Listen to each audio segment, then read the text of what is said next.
E aí, beleza? Belezura? Bora começar mais uma leitura em voz alta. Paramos em Gênesis capítulo 6, agora vem a explicação. E para explicação desse capítulo, primeiro tomar um cafezinho para dar um grau, aquela energia extra do começo do dia. Bora lá, gente. Bom, os primeiros 4 versículos desse capítulo servem como uma transição que introduz o relato do maior ato de Deus de julgamento. Com base na natureza da humanidade pecadora, positivamente, esses versículos de abertura Vamos voltar aqui. Vamos voltar tudo, porque eu travei.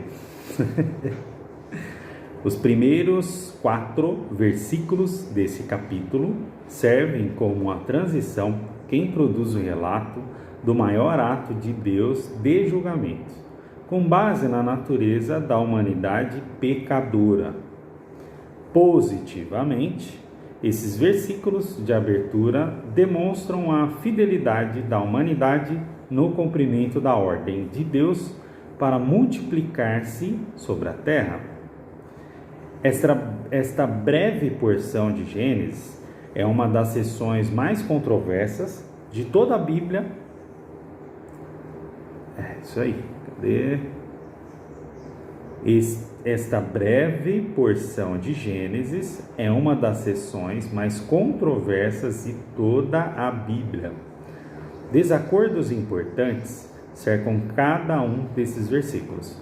O estudo cuidadoso do texto hebraico não põe fim a esses debates, quando muito só os estimulam. As controvérsias são listadas abaixo. Este versículo começa a juntar a evidência de que havia alguma coisa errada na maneira que o mandamento de Deus para crescer e se multiplicar estava sendo cumprido. Usando a linguagem que faz um paralelo com a sequência que levou o primeiro pecado da humanidade no jardim, os filhos de Deus, em primeiro lugar, viram alguma coisa que eles pensaram ser boa. E em seguida escolheram aquilo que eles desejaram para si. A controvérsia em torno da expressão os filhos de Deus, 3 posições básicas diferentes têm sido defendidas com relação à identidade desses filhos.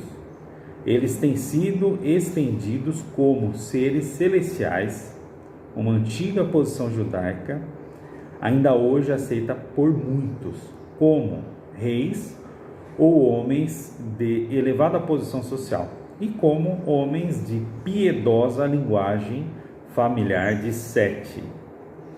Em favor da sua identidade como seres celestiais, provavelmente anjos, está o fato de que, em outras partes do Antigo Testamento, a expressão filhos de Deus se refere unicamente a criaturas celestiais, e que no Novo Testamento se refere a anjos caídos.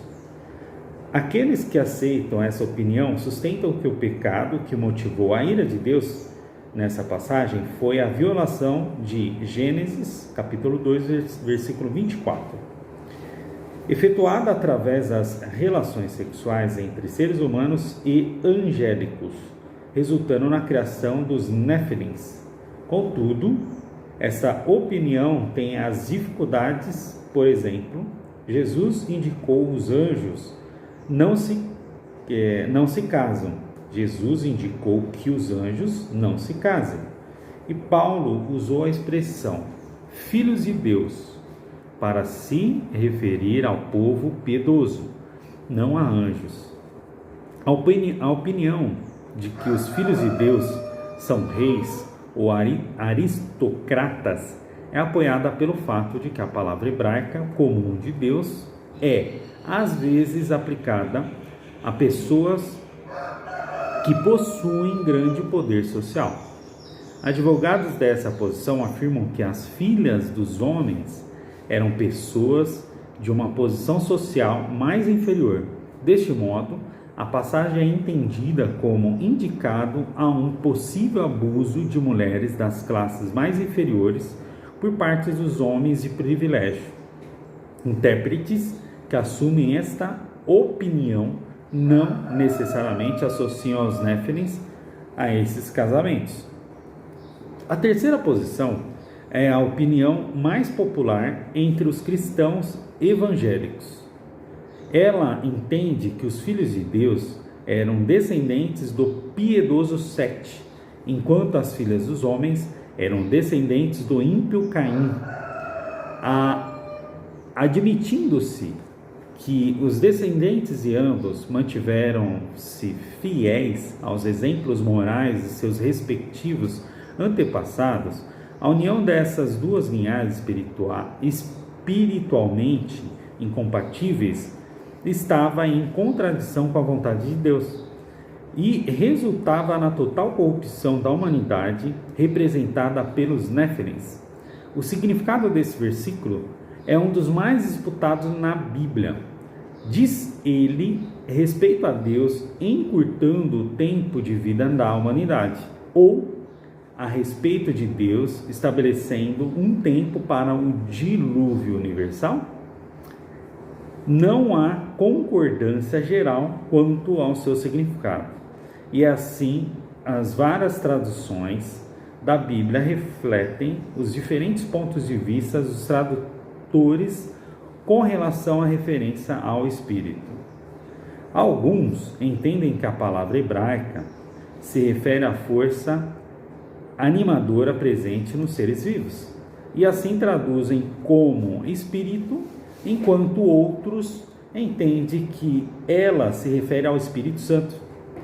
Estritamente relacionada com essa questão está a tradução apropriada da expressão traduzida na Bíblia King James 1611, como contenderá com. Variações importantes incluem residirá com e permanecerá em. Vamos voltar aqui para entender melhor. Variações importantes incluem residirá com e permanecerá em, complicando a questão ainda mais. Temos a palavra hebraica bazar, que é normalmente traduzida como carne, mas pode ser tomada figuradamente para se referir à perversidade do homem. Então, a carne, ela pode ser figuradamente para se referir à perversidade do homem, a carne. Duas questões maiores sugerem nesse versículo quem são os gigantes e qual a ligação. Se existe alguma dos Néfilins com os filhos de Deus e as filhas dos homens? A palavra hebraica para gigantes é Néfilim, que significa caídos. Uma expressão que poderia significar pessoas degradadas moral ou fisicamente, ou talvez, como sugere alguns intérpretes, anjos que caíram do céu. Apesar do seu significado literal, muitas versões têm seguido a Septuaginta na tradução dos Néfilins como gigantes, uma conjectura aparentemente baseada na menção dos Néfilins em NM capítulo 13, versículo 33. Eu não sei o que é isso aqui, deve ser, na verdade, é um livro, mas NM não sei o que é, então pula ele aqui. Neemias? Não sei, chutando, bora lá. Contudo, essa proposta parece improvável, visto que nenhum Néfilim teria sobrevivido ao dilúvio, e assim não poderia ter vivido durante os eventos pós-diluvianos narrados em Números. Ademais, Os Néfilins nunca são mencionados como um dos grupos a serem eliminados pelos israelitas quando atravessassem Canaã. Sua menção em Números 13 provavelmente procede dos lábios de uma espia ensandecido. Vamos voltar aqui. Sua menção em Números 13 provavelmente procede dos lábios de uma espia ensandecido de temor, que interpretou mal o que viu em Canaã. Seriam os Néfilins o resultado dos casamentos entre os filhos de Deus e as filhas dos homens? É possível, porém, no texto hebraico, não há qualquer ligação explícita entre eles. Além disso, o fato de que naqueles dias estavam na terra, ou seja, antes e durante as uniões pecaminosas, leva alguns a sugerirem que a origem deles está em outra parte.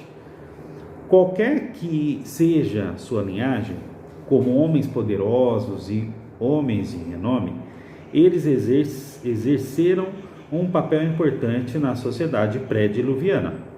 Deus, que é o único que pode observar tanto as ações externas das pessoas quanto os seus pensamentos, viu aquilo que estava visível, que a maldade do homem era grande, e aquilo que estava invisível, que toda a imaginação dos pensamentos do seu coração era apenas vil continuamente. A palavra coração reflete a concepção antiga de que esse órgão era a sede do intelecto, da emoção e da vontade. Pela primeira vez na Bíblia, arrependeu-se o Senhor de haver feito alguma coisa. Contudo, seu arrependimento não procede de algum erro que ele tenha cometido, mas sim daquilo que a humanidade estava fazendo de errado. O fato de que as pessoas haviam se tornado totalmente preocupadas com o mal o afligia em seu coração, tanto quanto o pecado de Israel, mais tarde, o entristeceu. Vamos voltar aqui. O fato de que as pessoas haviam se tornado totalmente preocupadas com o mal o afligia em seu coração, tanto quanto o pecado de Israel, mais tarde, o entristeceu. A humanidade fora criada para obedecer, adorar e ter comunhão com Deus. Todavia, a magnitude do pecado das pessoas tinha aumentado progressivamente a ingestão do fruto proibido, o homicídio, a poligamia e a multiplicação do homicídio. E, finalmente, a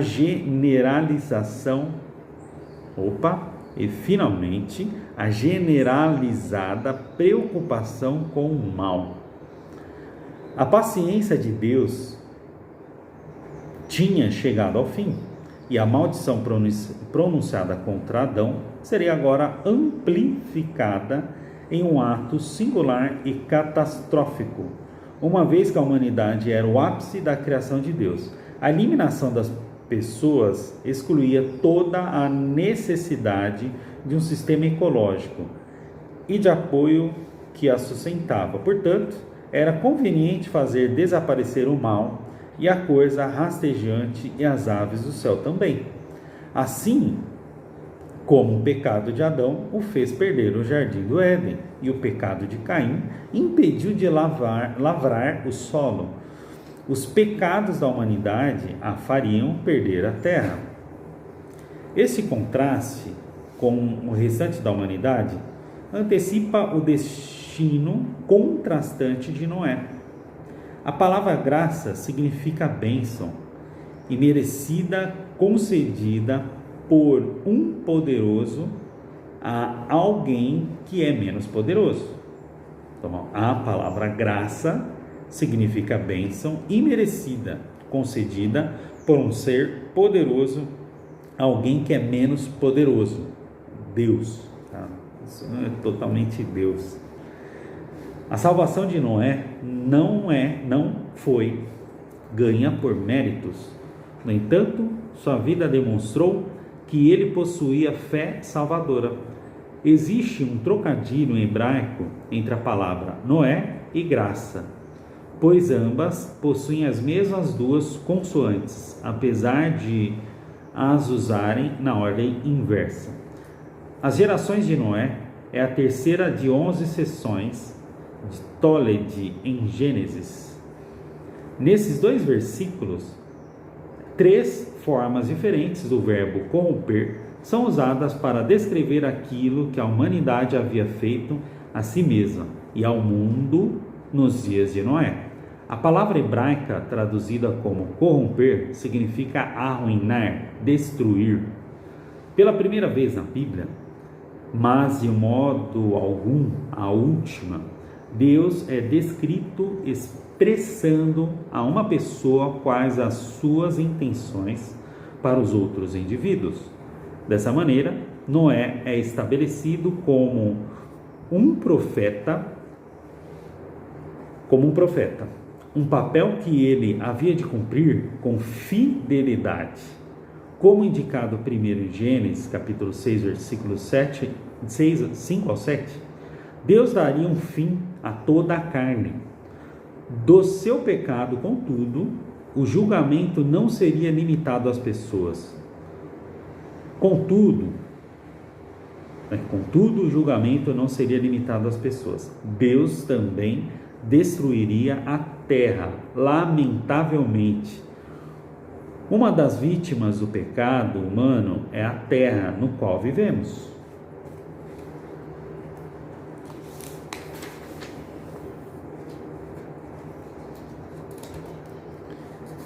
Em razão da graça de Deus e do relacionamento de Noé com o Eterno, Noé e sua família seriam salvos em uma arca, juntamente com os animais terrestres e aves. O termo arca é usado somente no relato de Noé e na descrição da primeira infância de Moisés, em Êxodo capítulo 2, versículo 3.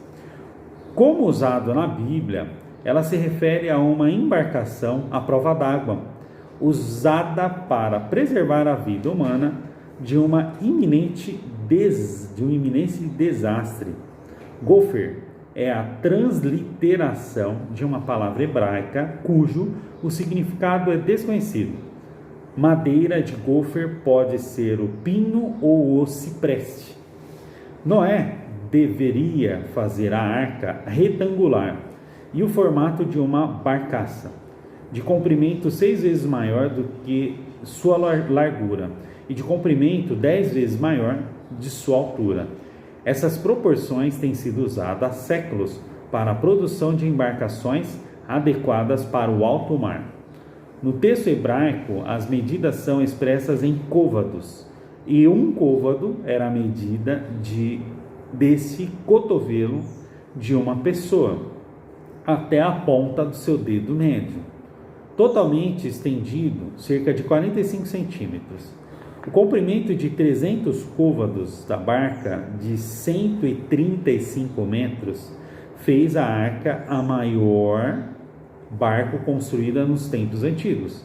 A arca deveria conter um número não especificado de compartimento, literalmente ninhos, e deveria receber 2 camadas de piche, ou seja, asfalto ou betume, pintados sobre as tábuas. Algumas versões traduzem como teto, o seu significado é desconhecido. Outras possíveis traduções incluem janelas ou escotilha. Se o termo significa teto, então o texto provavelmente indica que ela deveria se estender 45 centímetros para os lados do barco. Se o termo significa janela, ver então se ele se refere a um vão de 45 centímetros de altura, separando os 4 lados do barco de seu teto. Se depois de ter ordenado a Noé que construísse a arca é que Deus lhe diz a razão para ela ser construída, Deus vai trazer um dilúvio de águas.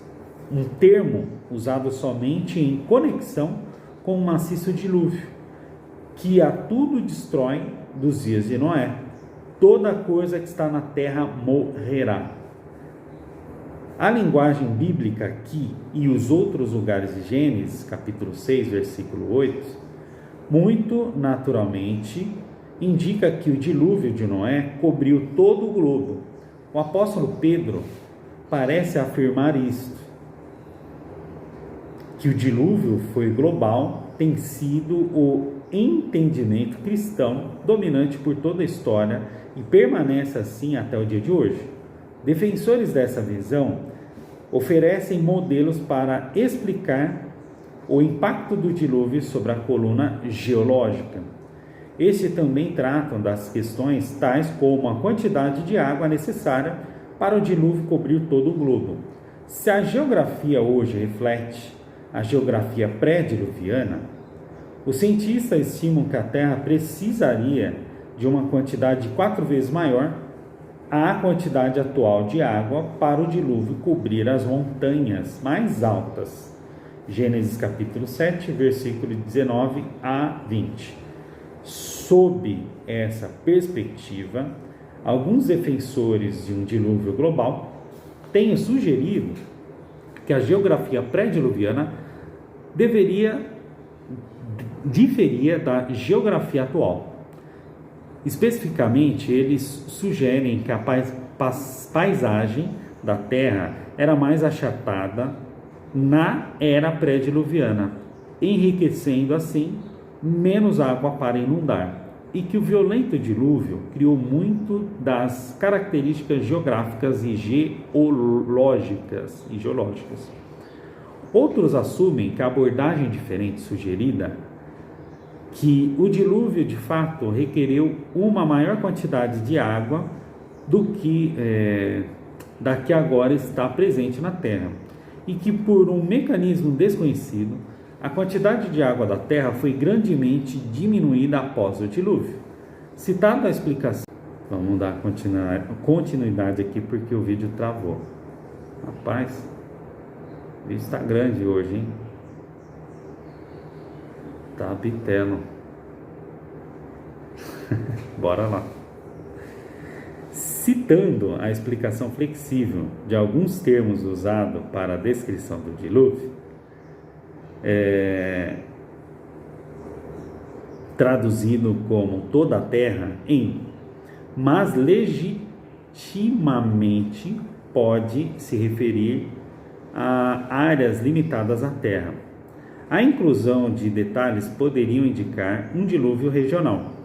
A pomba que retornou com uma folha nova de oliveira em seu bico, tão logo as águas baixaram. Apesar do fato de que as áreas mais baixas onde as oliveiras crescem estariam completamente submersas por aproximadamente um ano, e a dificuldade de encontrar vestígios de um dilúvio global no registro geológico da Terra, alguns evangélicos concluem que o dilúvio de Noé cobriu apenas a porção de terra que era habitada pelos seres humanos.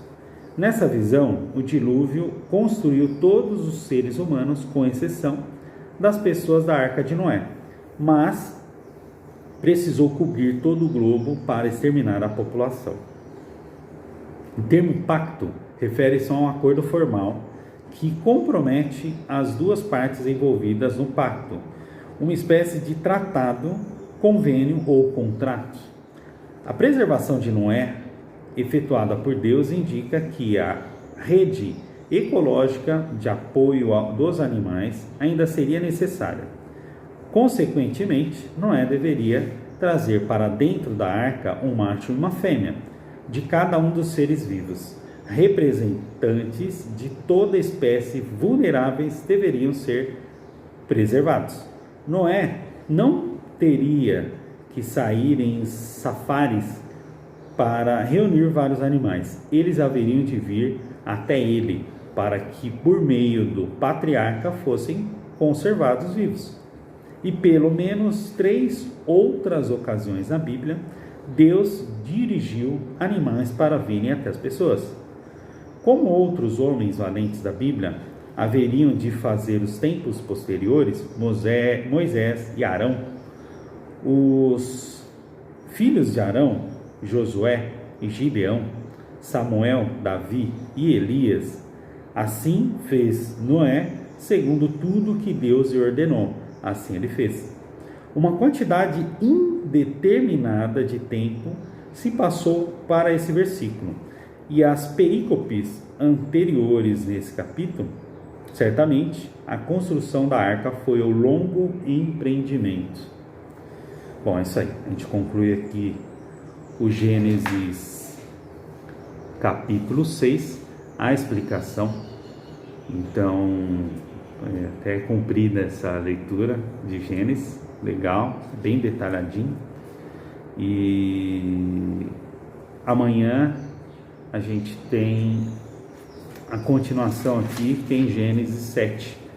Então, na sequência, aí no próximo vídeo, se fizer sentido para você, se você está conseguindo entender esse conteúdo que eu estou transmitindo aqui através dessa leitura falada, lembrando, é um treinamento. Então esse treinamento vai ter hora que eu vou gaguejar, vai ter hora que eu não vou conseguir passar a palavra. Eu acredito que está evoluindo essa minha leitura, e isso é muito positivo. Então está me deixando mais seguro para poder ler, e eu estou entendendo toda a mensagem que está aqui nessa Bíblia. Isso que é o principal. Então se para você está claro, está conseguindo entender mais, continua lendo junto comigo aí, próximo capítulo 7 aí, e pegando essa palavra poderosa aí da Bíblia. Fechou? Um abraço, um ótimo dia. Tchau, tchau.